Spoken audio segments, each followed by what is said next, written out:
Hello, everyone, and welcome to the next installment in our series, Dr. Gilbert hosts.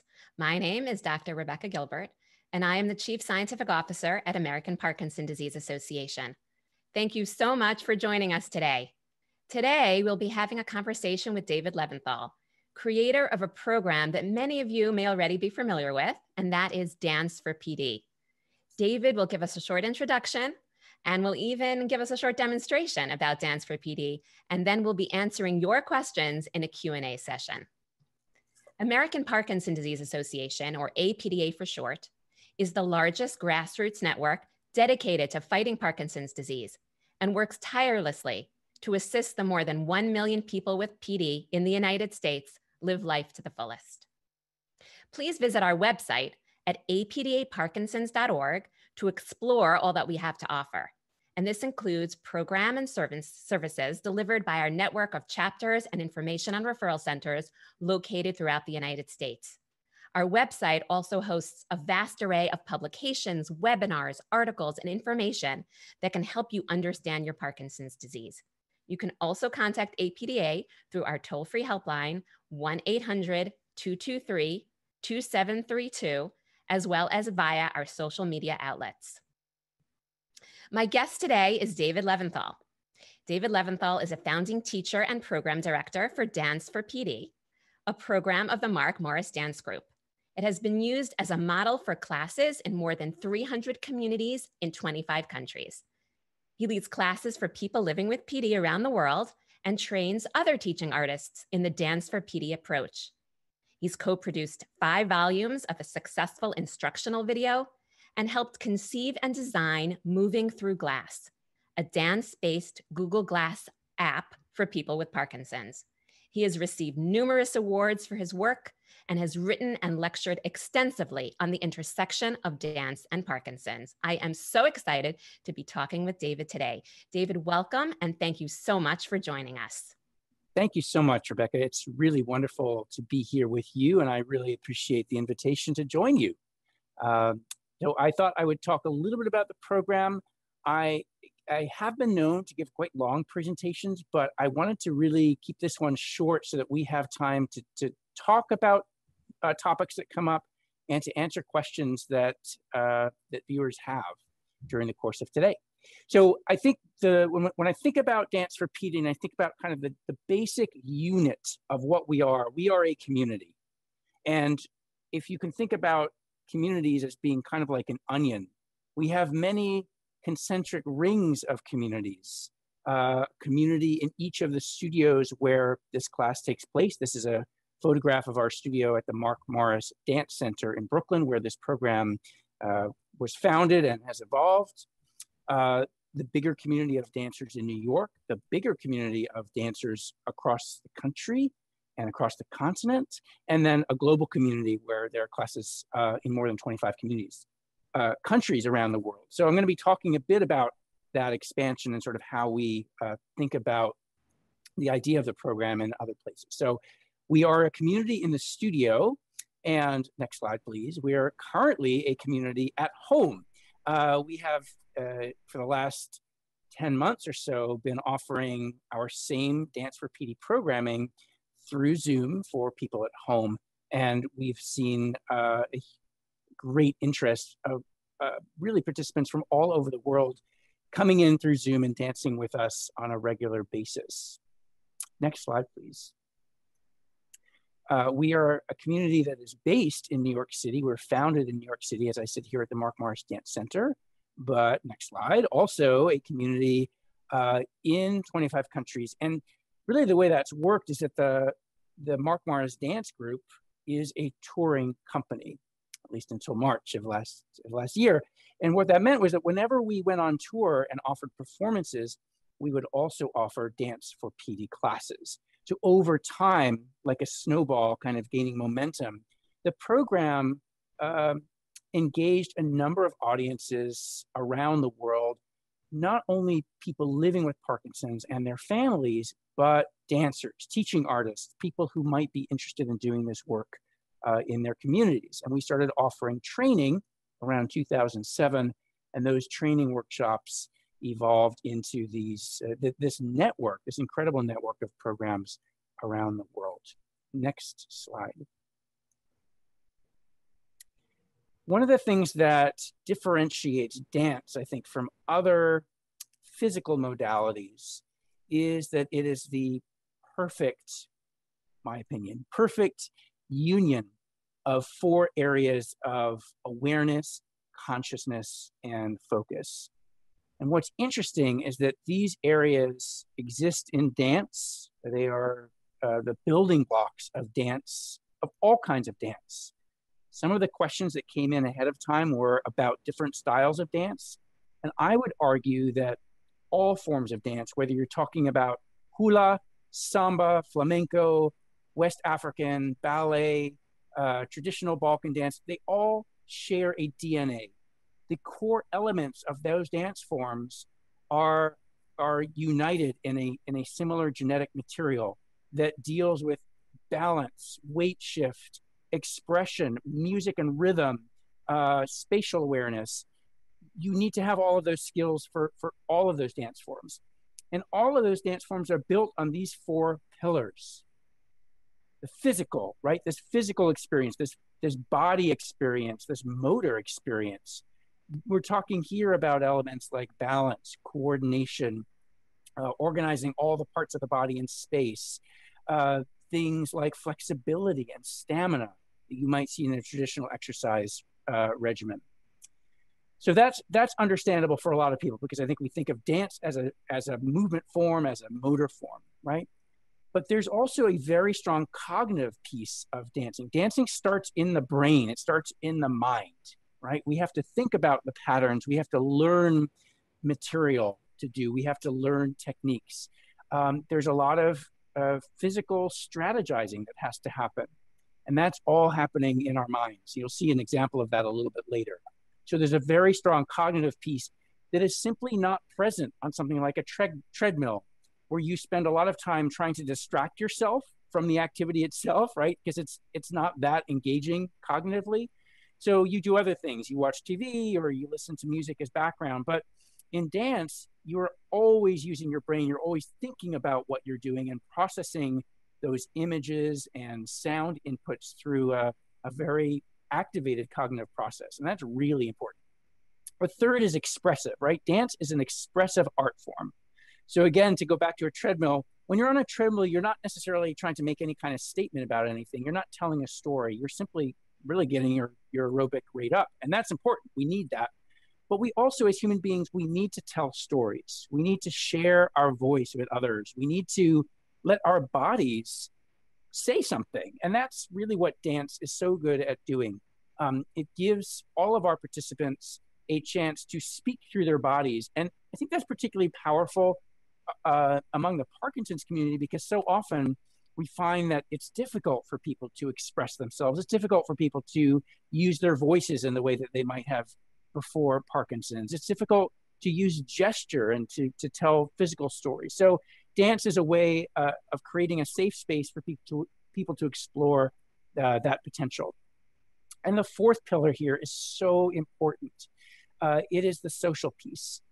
Dance, from its origins as a communicative ritual, probably thousands, tens of thousands of years ago, to the present, is an art form that brings people together into a unified collective experience. It is a social experience. Yes, we can all dance by ourselves individually, but by and large, whatever culture we're talking about, dance exists as a social connector. When you are dancing with others, you have a sense of belonging. You have a sense of being witnessed for who you are. You have a sense of celebrating that sense of community. And I have to say, after 10 months in the digital space, that happens on Zoom as well as in the studio. We weren't sure if it would, but it absolutely does. So that sense of collective social engagement does happen digitally as well. So these are the sort of four pillars. And I think all of you can see, without needing a lot of explanation, how relevant those pillars are to people living with Parkinson's, right? If you were to take a cross-section of what people with Parkinson's are dealing with in their daily lives, I think you can start to see how dance fills in some of those challenges through these 4 pillars very, very strongly. The physical is most obvious in that in dance, we work on balance, we work on fluidity, we work on big movements, amplitude, we work on coordination, some of the things that start to be more challenging. We work on motor planning, right? Choreography is a fancy term for planning, right? Giving you steps to do and then helping you use tools to navigate through those steps. The cognitive piece, obviously maintaining that sense of planning and awareness and mirroring, and giving you strategies for how to use your brain and your imagination in the service of movement. Expression I talked about as well. And socially, I think we hear from a lot of participants that before the dance class came along, they felt quite isolated. They felt that they were cut off from this kind of community. And what's particularly nice about a dance community or any kind of arts-based community is that you're in that room doing something meaningful together. So you are creating something, you are interacting in ways that are fun and social and creative in that way. I don't think words do it justice. So we're going to go to the next slide, which is actually a short video. This is an excerpt from a film by Dave Iverson, who is an incredibly accomplished.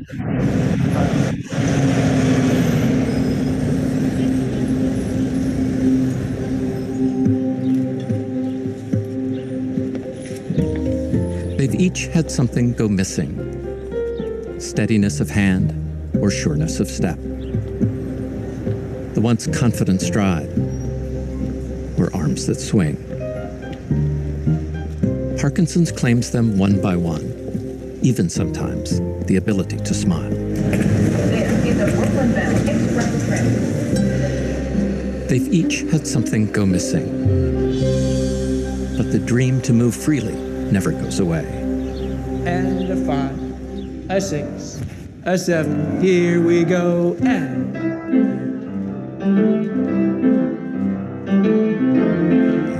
really emphasizing your plie here, so you're kind of staying low.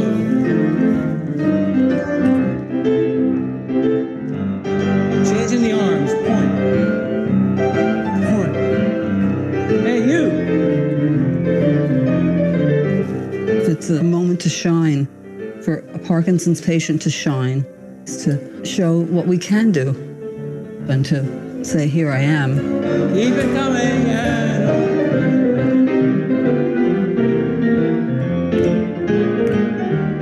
there's a joy that I get from moving around. This is an opportunity to dance, and I like to dance. To be able to fly in an organized pattern.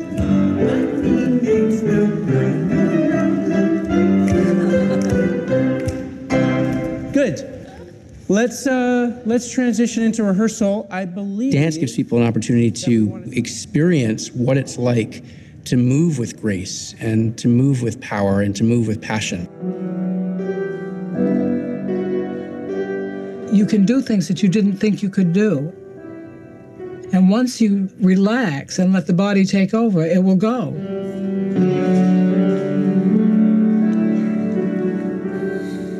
The dancing part of this isn't a miracle, and it's not a treatment, but I also see this amazing thing of the people who come into the building one way and leave another way. And I don't mean by a different door, I mean that they've been transformed in a certain way.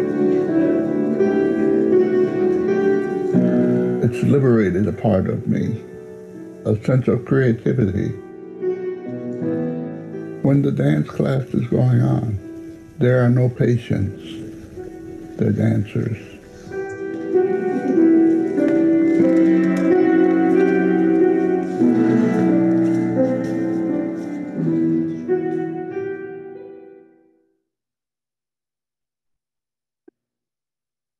Cute. So it's a very brief excerpt of a longer film called Capturing Grace, directed by Dave Iverson, who is an accomplished journalist and filmmaker, who's also a person living with Parkinson's. So had a very special take on what was happening in our program, and really captured everything that that our participants were saying in a much better way than I could say. I think, what we've seen in the development of this program is that the participants really come to think of themselves as dancers. And that is a vital identity shift that is somewhat foreign, I think, in the world of Parkinson's activities, where there tends to be a focus on Parkinson's and a sort of clinical approach to Parkinson's. Our approach is on the other end of the spectrum. We really want to provide a space where Parkinson's is not in the room, where people don't talk about Parkinson's, where we as teaching artists don't talk about Parkinson's. Even though everything we do is specially designed and relevant for people with Parkinson's, and the research that we've fostered has supported that. The focus of the class is not on Parkinson's. It is on dance, and it is on being an artist. So I want to go to the next slide, because this is really the takeaway for today. Whether or not you choose to participate in a dance class, a dance program, engage with one of our videos online, join one of our Zoom programs, everybody joining today can think like a dancer. You can take this tool into your daily life and really use these strategies that professional dancers and our dancers with Parkinson's use to navigate their world. And this is what I would like you to put in your pocket at the end of this hour, and think about ways that you can use that in your daily life. So for example, leveraging imagery. Imagery is such a powerful tool. Some of you may be lucky enough to have neurologists or physical therapists who use imagery, because this is such an incredible tool that dancers use, athletes use, as a way of priming the brain to do something that it may not otherwise want to do, right? So I said earlier, this term, using the imagination in the service of movement. So instead of saying, for example, lifting your arm 45 degrees, I might say, imagine that your arm is a giant eagle wing. And how might you float in the sky using your wings? So I haven't talked about the arm. I haven't talked about any degrees. I'm just talking about an image of a wing. And how does that change the quality of what I'm doing? One of the things I love about imagery is it's accessible to everybody. So whether you're at the beginning of your Parkinson's journey and you have quite a lot of mobility, or you're more advanced and you don't have as much, this imagery can work for you, right? It's not about how big the movement is. It's about how you're thinking about it. And everybody can access that quality of movement, regardless of how big you can move. So that's a very democratizing principle in our classes, because we have some people who really are not moving very much, but they are thinking as if they're eagles. They are imagining those wings, and they might be moving just a little bit, and others are moving big. The key here is that their brains are processing that information and they're engaged with the movement. They're thinking about the movement.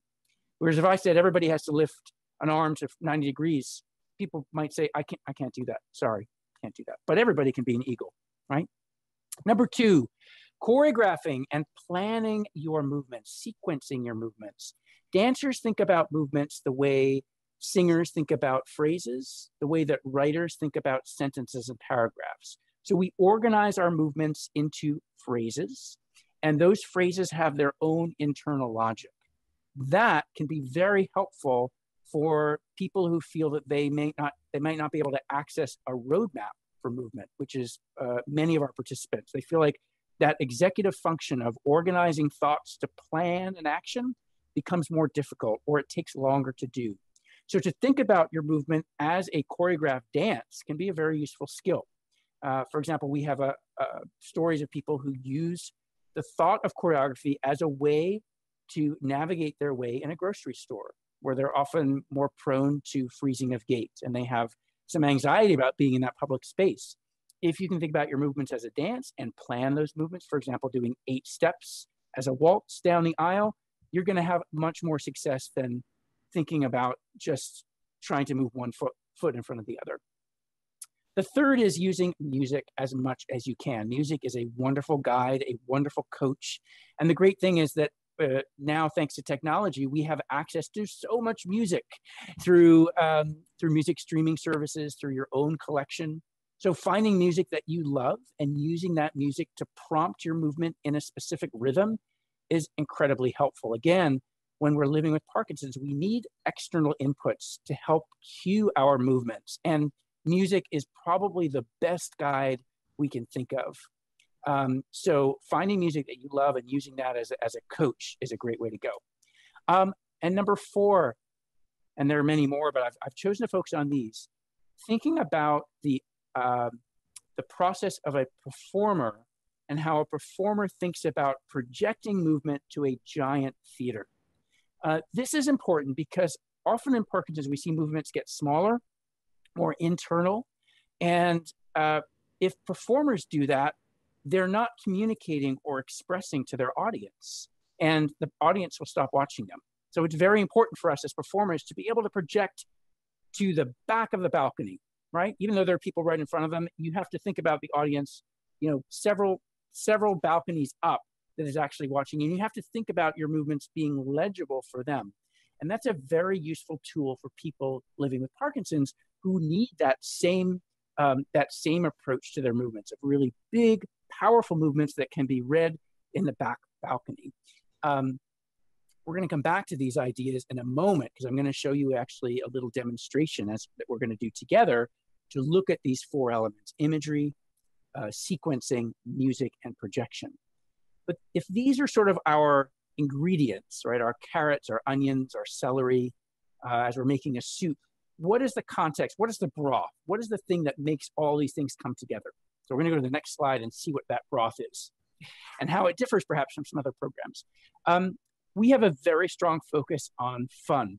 Now, one of your questions before the talk today was I have fun doing samba at home. Does this count?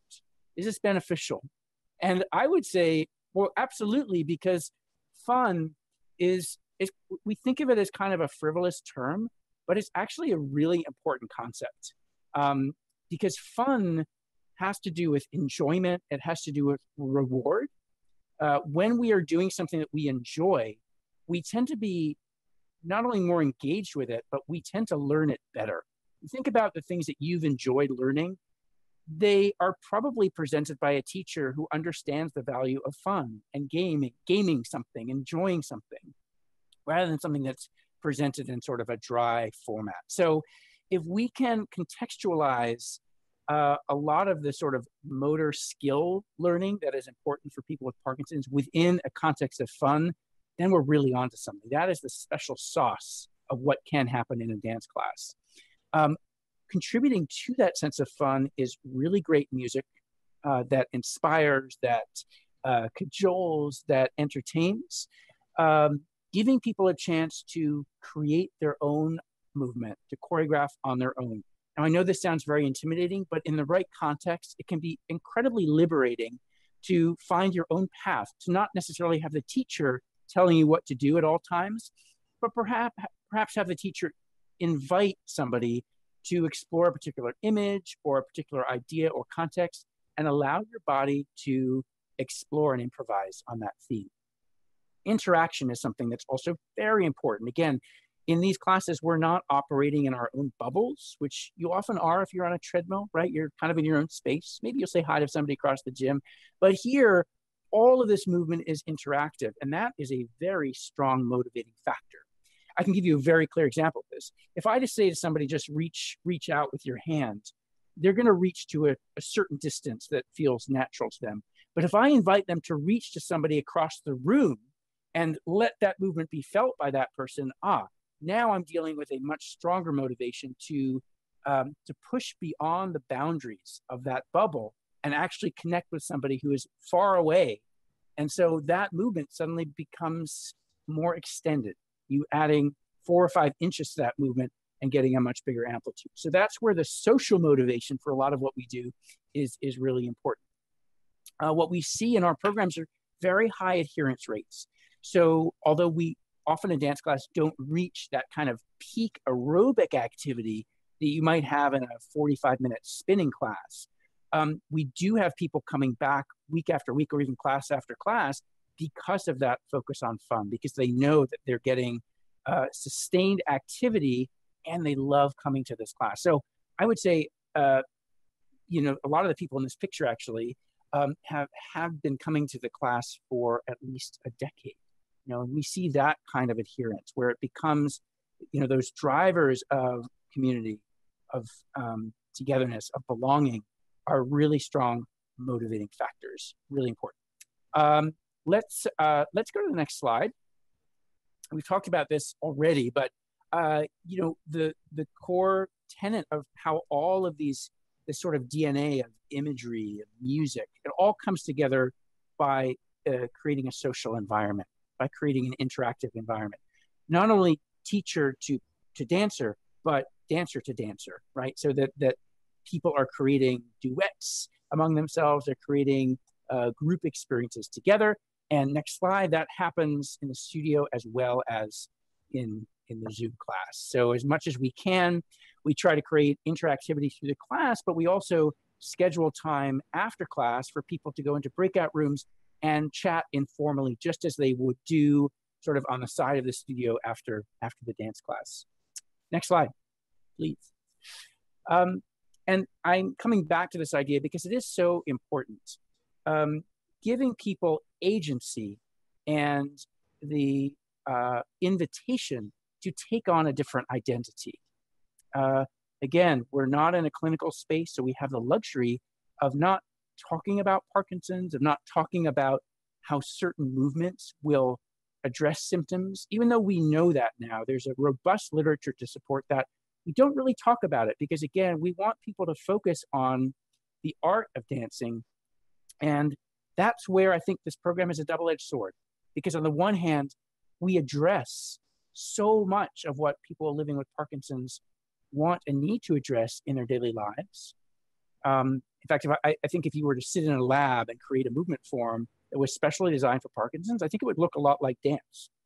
But the other edge of that sword is that we provide a space for people to escape from Parkinson's. Now, it's not that the Parkinson's goes away, but they don't have to think about it. It's not a context where we're talking about it. It's a context where they can just focus on themselves as dancers, as artists, as creative people, and as community members. And that's a really important space. We need to create more of those spaces so that the kind of medicalized identity of somebody as a patient is not the only identity that is part of their lives. Next slide, please. A lot of what I'm saying is taken from and supported by a robust literature. There are more than 40 peer-reviewed articles on the impact of dance on people with Parkinson's. 8 of those are randomized controlled trials, so the sort of gold standard of research. And they focus on a very wide spectrum of outcomes. So the early studies, sort of the 2009, 2010, really used the UPDRS-3, which is the motor scale, to look at the impact of dance on the physical manifestation of Parkinson's. And we saw significant improvements in gait, stride length, in regularity of stride, and also in elements of tremor, rigidity, functional mobility, balance. Some of the more recent work has looked at cognitive function, particularly executive function, and improvements in that. Study that came out actually last year was the first that really took a comprehensive look at cognitive function. Also, some of the psychosocial measures, quality of life, social inclusion, self-esteem and self-efficacy, the feeling that you have the power to do something, and mood. And those of you in the audience don't need to be convinced of the importance of these non-motor scales as well, right? These really address sort of that daily quality of life, in addition to the motor challenges that we all encounter. And to be able to have something that in one package addresses all of these in some degree is really important. The research is also supported by, I would say, the advocacy of progressive neurologists who are out there, neurologists like Dr. Gilbert and other ambassadors for this kind of work who speak to the value not just of the sort of physical benefits of balance and cognition, but of things like self-image and joy. And I'm going to go to the next slide. This is Dr. Helen Bronte Stewart, who runs the Movement Disorders Clinic at Stanford University in California. I bring Helen in for a number of reasons. One, she's a very strong ambassador for this program and for the power of the power of dance. And I'm not sure what that sound is. Just ignore it. But also is a former ballet dancer. So Helen started life and trained as a dancer. So she has all of that background that she brings with her in her knowledge of the benefits of dance.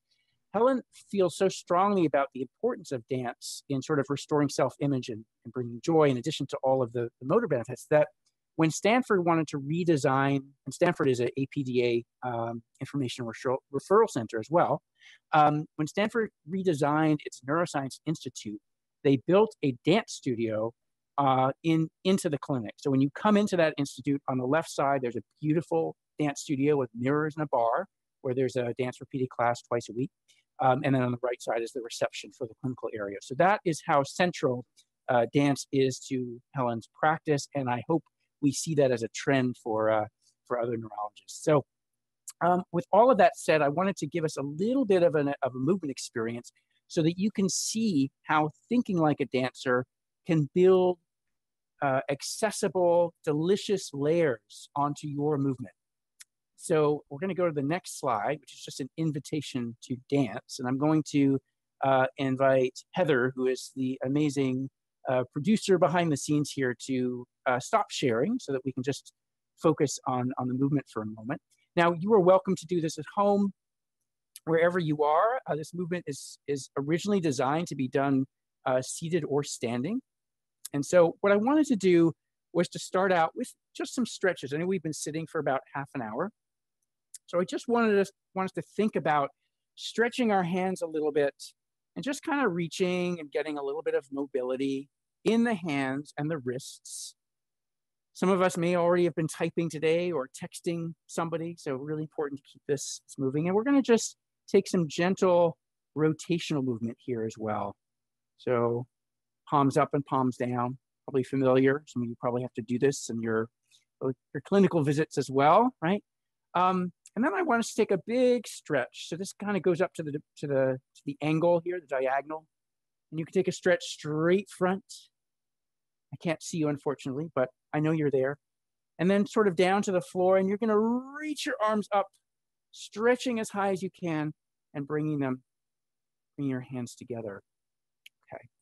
So the way I described that was the way a physical therapist or exercise physiologist or somebody leading a stretch class might describe it, right? Quite anatomical, quite mechanical, and there's nothing wrong with that.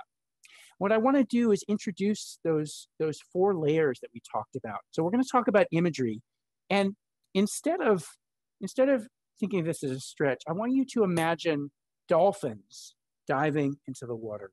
Can you think about that? What would that look like if your hands were dolphins or orca diving into the water? So now I'm really thinking about the shape of that movement, and I might even be thinking about the splash. What does that splash feel like in your fingers, right? Instead of just thinking of this as a rotation, I want you to think about offering a gift, right? So here I am, I've taken my movement, I'm offering a gift, or maybe I'm receiving a gift. It changes the motivation and intention of that movement, right? So it's not just a flip of the hands, it is a meaningful gesture. It is the meaningful gift or receipt of a gift that means something to you as a human. All right. And now instead of this idea here, I actually want to go to the next slide. So Heather, can we go back to this slide? Because I want to give you a sense of what it looks like to be on stage. When you're doing this movement and reaching your arms out, I want you to think that you are standing on stage looking at that back balcony and allowing your movements. We're not going to start with music quite yet, not quite yet. I want you to allow your movements to be read and to project to that back balcony. So now, instead of a stretch, I want you to think about projecting, projecting, projecting, and then allow this big movement to sweep and be very clear to the very back of the theater. Okay, so have that image in your mind. Now, I talked earlier about phrasing, the way that dancers think about sentences of movement, right? So now we're going to put all of that into a phrase, and we're just going to count it once, and then we'll try it with music, right? So here I have my first dolphin move, my second move. I receive my gift and I bring it back to my heart. Let's try that one more time. So dip and receive, bring it back. Reaching high, reaching middle, reaching low, all the way down to the floor, all the way up, and circling your hands back together. So now I've created a whole sentence. Not only is it more pleasurable to move that way, but it helps us remember that movement, right? Because we can start to associate images or words with each part, and then we start to string those images together. So the thing that helps everything coalesce, that helps those sentences take root and connect is, of course, music. So now we're going to have some music by Johann Sebastian Bach, which is the original music for this movement. I'll explain what that means in a moment. Let's try this all together. Thanks.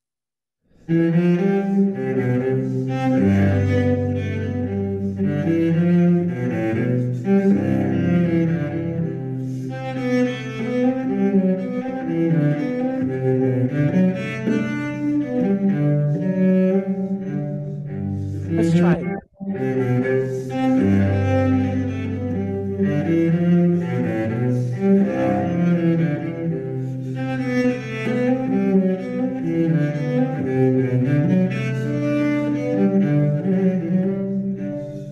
Great.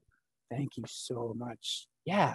So you can see just in a matter of moments how a very basic, pretty dry stretching series can suddenly become a dance and be filled with light and movement and energy and flow. And that's really how we can best describe the concept of what we do in the studio, right? We're taking everyday movements, things that you do all the time, and we're creating this sense of flow and grace and expression in that. Now, what you just learned was a little excerpt from a piece by Mark Morris. So that's the other part of what we're focusing on here, is we're bringing in sort of real choreography, actual choreography that is done by professional dancers, professional companies, and we're sharing that and offering it and exchanging it with our Parkinson's dancers. And that to me is such an important element because again, we're not watering down the experience. We are sharing in a way that acknowledges that our Parkinson's dancers are dancers. They are artists. They are here to dance and to learn and to experience everything that somebody who is dancing for a living does. And that's a really important thing in terms of the quality of what we're offering. And wherever this class is happening, whether it's happening in New York or in California or in India or in China, that connection with the artistry of companies, of choreographers is a vital part of what we offer. So if we go back to our next slide here, just a reminder of those 4 elements that you can take home with you. I talked about this a little earlier, but leveraging imagery, for example, to get you out of bed in the morning. Is there an image that you can think of planting your feet and growing like a tree, right, out of bed? Great example of using a tool that a dancer uses to navigate your day. Can you, as I said earlier, choreograph your way to the checkout aisle? So instead of thinking of the struggle of those steps, think about it as a dance. Think about it as a beautiful waltz. If you're with somebody in the grocery store, do the dance with them. Have music in your head or sing quietly under your breath together. Travel with music, whether that's an iPod or MP3 player or music that you have in your head. Let music be that coach. Let it be on call for you. And find music, program music that's specific for certain purposes. Maybe you want to march to help you get walking in a steady tempo. Maybe you want to waltz to have that softness and to encourage you to use your knee bends. Whatever it is, find music that you love and that motivates you.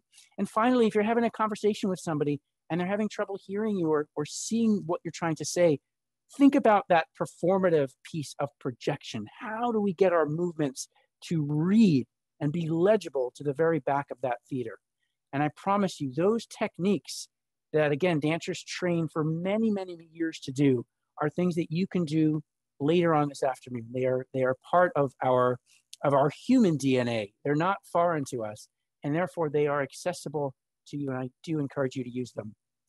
I'm going to wrap it up there because I know people have a lot of questions and things that you want to ask. So just go to the next slide, which is just a thank you, and I think our website. So if you want to, if you're not asking a question but want more information, you'll find it all on danceforpd.org, along with our Zoom class schedule, which is available. All of our classes are offered free of charge. We have 2 classes that are actually underwritten by the APDA, thank you APDA, and the New York Foundation for Elder Care. Those classes are Tuesday and Wednesday, but we have classes almost every day of the week, including weekends, and they are all free of charge. So I encourage you to come join us. And I'm going to turn it back to you, Rebecca, for questions and things that came up. Fantastic. Wow, that was phenomenal. Thank you so much for that introduction and to get us going and thinking about dance and how important dance is for people with PD.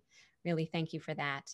So we have a number of questions that came in during registration, and I have them here, and we're certainly going to try to get to as many as we can. We also encourage you, if you're participating live today and listening right now, to please ask the questions that have come to mind during the presentation to David right now in the Q&A box, and we'll get to as many of those as possible as well. So let's start. We have a great question from Linda right here. The music in your classes is so wonderful. Can you say something about how you select it? Sure. I think in this way, I really am a disciple of Mark Morris's, and that the music comes first.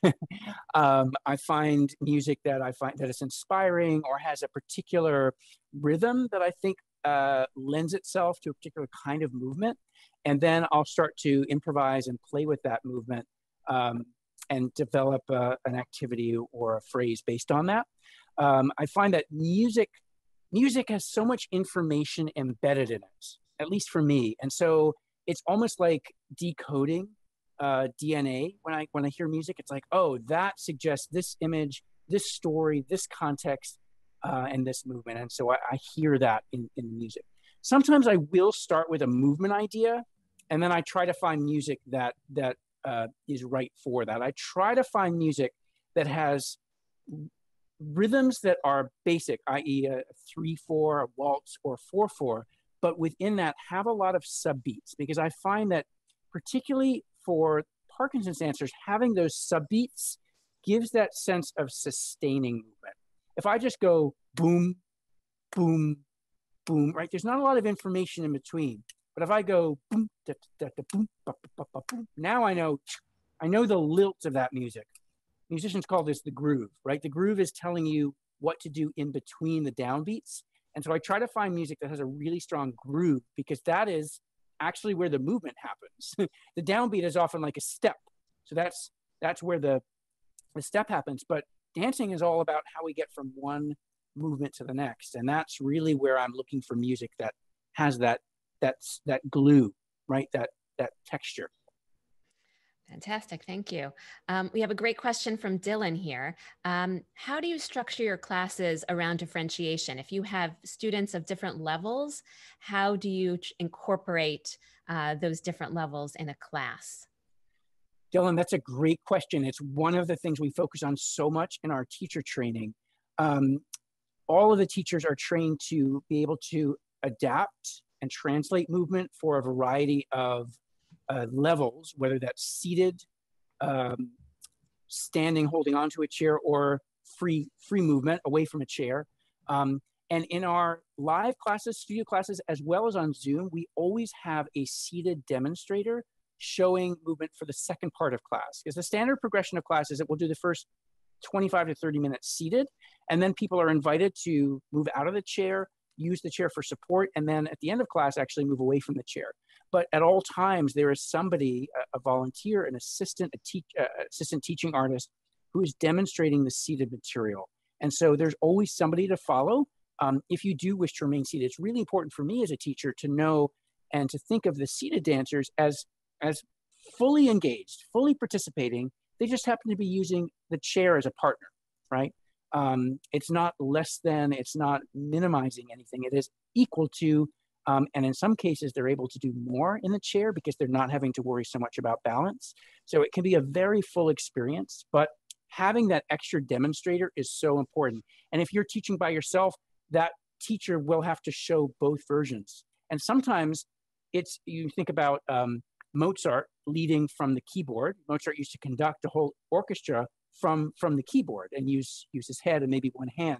Sometimes as a teacher, you have to lead class from a chair because there might be seated dancers who really need you to demonstrate something from the chair. And then the standing dancers are extrapolating movement from your seated example. So that's one way. I also am very, very careful about the speed of movement. And that's something where I choose my music very carefully. And sometimes I will also have an assistant showing a slower version of something that I'm doing a little bit faster. Because speed is one of those things that is so personalized in Parkinson's. Some people are able to move quite quickly through movement, particularly in a dance class, because the movement is very organized, structured, and supported by music. And some people aren't. And I never want anyone to feel behind or frustrated by not being able to keep up. So those are some approaches. Fantastic. So this is a related question. We had a couple questions about participation with a walker. So do you have that middle ground where somebody is standing but using an assistive device during the class? Absolutely. We have a number of people who are using walkers, not so much on Zoom. They tend to use a chair because they'll have a chair in front of them and it's easier. But in a studio, I think probably 10%, 15% of the class is using walkers. And yes, everything is adapted for the walker. Some people choose to use the walker as their bar, so they'll hold on to the walker. And a lot of people travel with the walker for a portion of the class. We do have some people who use a walker right up until the locomotive part of class, the traveling part. And then at that point, they will enlist the support of either a partner or one of our volunteers to actually travel across the floor with that person, because they don't want to necessarily have the challenge of the walker. They'd much rather dance with another person, and that's something that the class enables them to do and encourages them to do. So it's really up to them, but yes, walkers are absolutely welcome, as are people who are using wheelchairs as well. Fantastic. And another related question, are caregivers / care partners / spouses welcome to join the class or not? Are they sitting on the side? Oh, absolutely. This has been one of our principles from the very beginning. I'm so glad this question was asked because I didn't address it much during the talk. But yes, care partners, partners, friends, spouses are not just welcome, but encouraged to participate. And that, I think, forms that vital sense of community. It's also a chance for that couple, whatever that relationship is. It might be a marriage, it might be a friendship, it might be a professional care partner. But it allows those individuals to see themselves in a different light. And I think that is so important, because we know that the struggle at home can be a formidable one. And I think to be in a dance class where you get to do something creative together, you get to partner each other as dancers and not as a sort of the patterns that get established as a couple at home is a vital shift of mindset that really helps support that couple then when they leave the studio. So very much encouraged.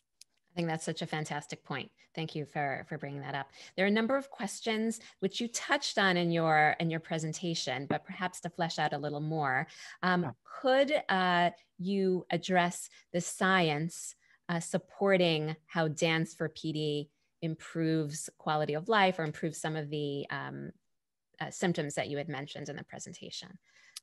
Perhaps you might want to talk about, you mentioned there are 8 randomized clinical trials. Were you involved in some of them, and maybe some of the details there? Sure. So what we can say right now, I'm not a researcher and I'm not a neuroscientist, but what we can say right now is that it appears that dance and music may have a role in shifting attention away from the automatic parts of the brain that control movement, like basal ganglia, and into a more conscious, thoughtful part of the brain in terms of the cortex. So because dance is such a mindful activity, because it requires active thought and active learning, we are not able to rely on automaticity the way that we try to rely on it for walking. That's actually a benefit for Parkinson's, because it's that automaticity that becomes challenged. So to have to think about something and learn something new like dance, and to have to organize different components of the brain towards learning a new skill or learning a new step or choreography, it puts that movement into the mindful, the thinking part of the brain, not the automatic part of the brain. And so there's some theory that that is actually the mechanism. Right now, we have a lot of research on the what, sort of what the outcomes are, and we're seeing changes, but we don't have enough research on the why. Why does dance and music, in this case, seem to have these effects? We are starting to see some fMRI work and EEG work on sort of what parts of the brain are working to support dance movements. And that kind of research is what's going to reveal the mechanisms behind that change, particularly when we're dealing with something as complicated as balance. Because we've seen from very early on in the research, the studies on Argentine tango, for example, that point to significant changes in and improvements in balance, but we don't necessarily have the imaging data to know why that's happening. And balance is such a complicated factor in Parkinson's, because it relates to perception, it relates to posture, it relates to execution of movement, proprioception. So these elements are all working together to support our balance, and it's difficult to parse them out and figure out what elements of class is actually improving the balance. But as a whole, we know it is, and sort of the next question is why. So in terms of mechanisms, we don't have an exact answer, but we have a theory. The theory, again, is that, dance seems to navigate around automatic movement and requires us to think consciously and mindfully about everything that we're doing. And interestingly enough, over time, if you rehearse and practice those movements, they actually then do become automatic. Even in our Parkinson's dancers, so something that we do every week, certain activities that we'll come back to every week, they actually become easier over time because people start to learn them and they start to become embedded back in the automatic part of the brain. So that's a very simple way or theory of how researchers are thinking about it. But again, we need more data on the mechanisms. Fantastic. So you have a great question here. Is there a risk of hurting yourself using particular types of music? This particular asker, who's Marlene, says she's from the Latin community and she gets motivated by Latin or Cuban music. Is this something she should be concerned about because it's a little more engaging and active type of music? So what are your thoughts on that? Sure. It's a great question. I actually use a lot of Latin music and a lot of Brazilian music in my classes, partly because of the rhythmic texture and complexity and energy.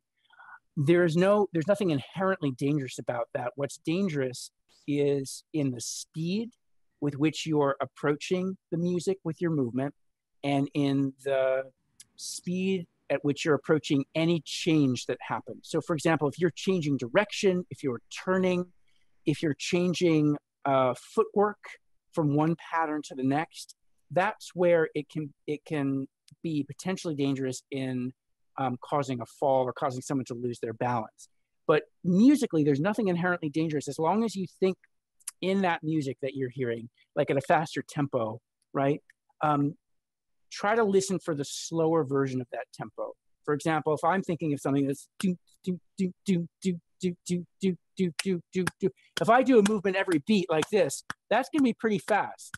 But in that same beat, do, do, do, I can do something every other beat, do, do, do, or even do, do, do, do, do, do, do, do, do, do, right? So I'm using the same rhythm, that same energetic pulse, but I've reduced the number of moves per bar of music.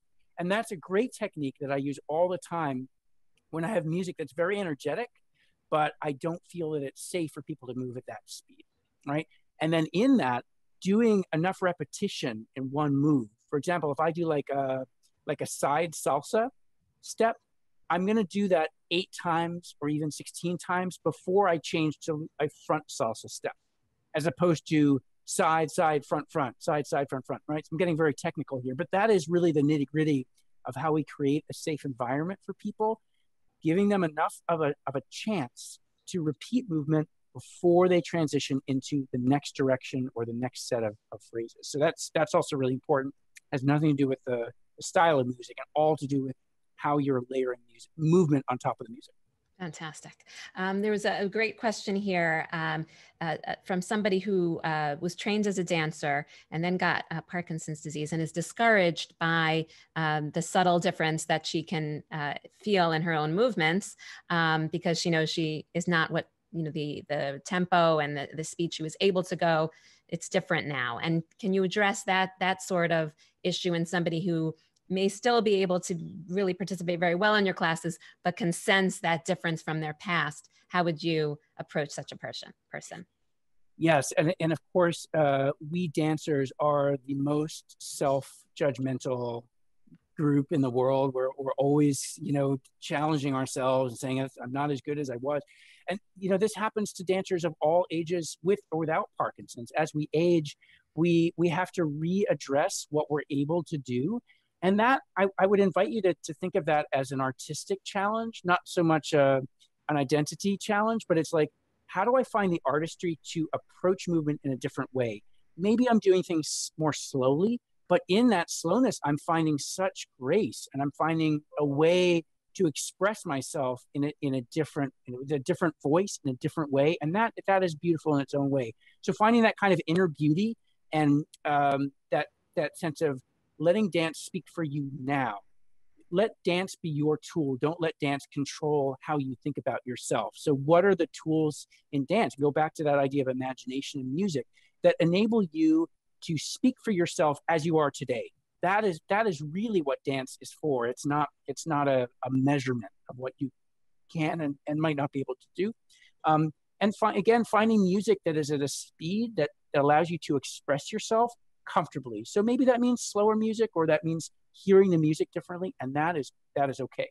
Also, just one more thought, dancing with different parts of your body.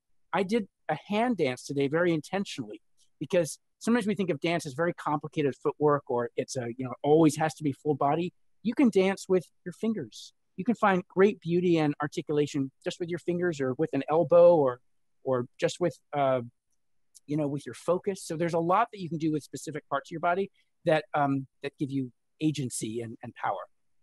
Fantastic. We are almost out of time. We're going to ask one more question, and then I want to just assure people, if you've submitted your question during registration or you submitted now and you didn't hear an answer, either in David's presentation or in the Q&A, either David or I will try our hardest to get back to you with an answer to what you've asked. So sit tight over the next couple of weeks for that.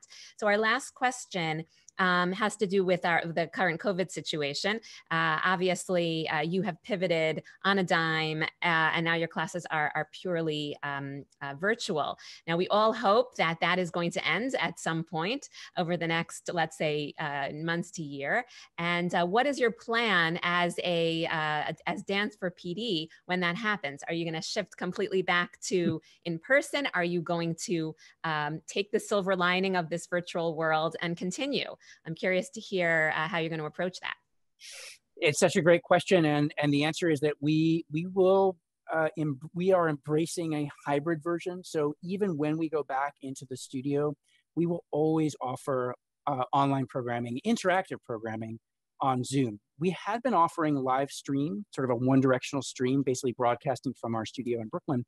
I think we found the interactive context of Zoom is so powerful for people. So we will be continuing that. It might not be an everyday class as we're offering now, but it will continue, and I will continue to teach those classes. So yes, and that's actually supported by the research. Just to wrap up here, there's a project that took almost 500 responses from people living with Parkinson's and other older adults around the world, and asked them how they were adapting to an at-home dance experience, what technology they were using, how they found that experience. 80% of them reported back that in the future, they would like to have both the in-studio experience and the online at-home experience. That they want that together. They want that hybrid option. And so we are looking at the research, and we want to deliver in a way that people can access what we're doing. That sense of access and inclusion is at the heart of what we do. And we've seen such increased access, both online and through our Dance by Phone resource, which is another thing that we're offering, where you can pick up the phone and hear a dance activity that's basically over the phone. So those resources will continue far beyond the current environment. Fantastic. Well, thank you so much for that extremely informative presentation and for that information, really very unique perspective. So thanks again.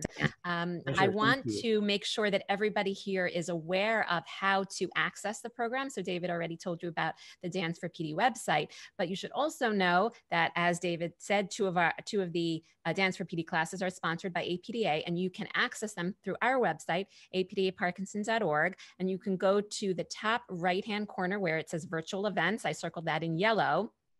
Click on that and you will get to our virtual calendar, and you can find all of our programming there. But if you scroll down to the next program, actually, which is taking place in a few hours, and you can actually register for that for today and then for subsequent Wednesdays. And next Tuesday, we have another program offered, a Dance for PD program, which you can register for as well. And just to highlight the difference between these two programs, the one on the left, the Dance for PD Movement Lab, is for all comers sitting, standing, in whatever form you would like to attend. The Pro program is going to take place fully standing. So that would be something to be aware of when you register. I also would like to point out that the Dance for PD program that is co-sponsored by APDA received funding. Next slide, please, Heather. Received funding from the New York Foundation for Elder Care, and that we would thank them for their generous support of the programming. So once again, I want to thank you so much, David, for joining us today. And I want to thank everyone who participated in today's discussion, whether you just joined, asked a question, etc. And if you know someone who missed today's program, or if you joined late, if you want to watch it again, or if you would like to just rewatch one of the questions that were asked, you can do so on a recording that will be on our website at apdaparkinson.org. So please feel free to visit our website to rewatch this. And there you can ask additional questions and access all our additional resources as well. I want to highlight at this point that our next episode of Dr. Gilbert Host will take place on Wednesday, February 17th at noon. And I'll be hosting Dr. Kathleen Poston and for a conversation on cognition and PD. So you can access that program and register for it on the virtual calendar, the same way you can register for our Dance for PD program. So please feel free to join us for that. And if you enjoyed today's webinar, we also hope you consider supporting APDA with a donation, which you can do so on our website as well. And with your help, APDA can deliver more programs and services like this one, which we all know has helped us get through these challenging times. And finally, I want you to remember to check out our APDA Symptom Tracker app, which is an app that helps you or your loved one track their PD symptoms. It is available in English and Spanish and can be downloaded from the Apple Store or Google Play. So once again, thank you so much, David. Thank you everyone for joining us. Please join us next time for Dr. Gilbert Hosts, and have a wonderful, wonderful rest of the day. Thanks again.